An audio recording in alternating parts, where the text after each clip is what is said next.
മാറ്റി എഴുതുന്ന നിയമങ്ങളാണ്. പിന്നെ സുപ്രീം കോടതിയിൽ പോയി ഇവിടെ നിയമസഭയിൽ വരെ പ്രമേയം പാസാക്കൽ അല്ലേ, അതിന് മാത്രമാണ് ഉതകുന്നത്. എത്ര മാസമാണ് അവിടെ ഇത് കെട്ടിക്കിടക്കുന്നത്? ആവശ്യമായിട്ടുള്ള നിയമങ്ങളെല്ലാം ഉണ്ട്. കണ്ണടച്ച് നടപടിയെടുക്കാൻ പ്രാപ്തിയുള്ള ആൾക്കാരെ നിങ്ങൾ തെരഞ്ഞെടുക്കണം.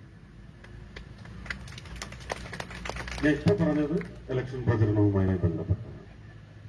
അത് ഈ നവംബർ ഡിസംബറിലായാലും അടുത്ത ഏപ്രിൽ മെയ് ജൂണിലായാലും ശരി തന്നെ ഇനി നട്ടെല്ല് വിളയ്ക്കാത്ത നല്ല സ്റ്റേൺ ആയിട്ടുള്ള ആൾക്കാരെ തെരഞ്ഞെടുക്കാൻ നിങ്ങൾ പുതിയ പാഠം പഠിക്കണം.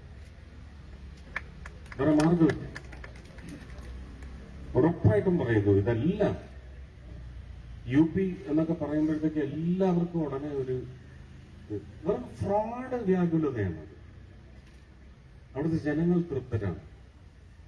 കാര്യങ്ങൾ കൃത്യമായി മുഷ്ടി ഉപയോഗിക്കുന്നിടത്ത് മുഷ്ടി ഉപയോഗിച്ച് തന്നെ കാര്യങ്ങൾ നേരെ ചുവയാക്കപ്പെടുന്നു. നമുക്ക് കേരളത്തിൽ അതിന്റെ ആവശ്യം വരില്ല. അഡ്മിനിസ്ട്രേഷൻ ഒന്ന് സ്ട്രേറ്റ് ഫോർവേഡ് ആയാൽ മാത്രം മതി.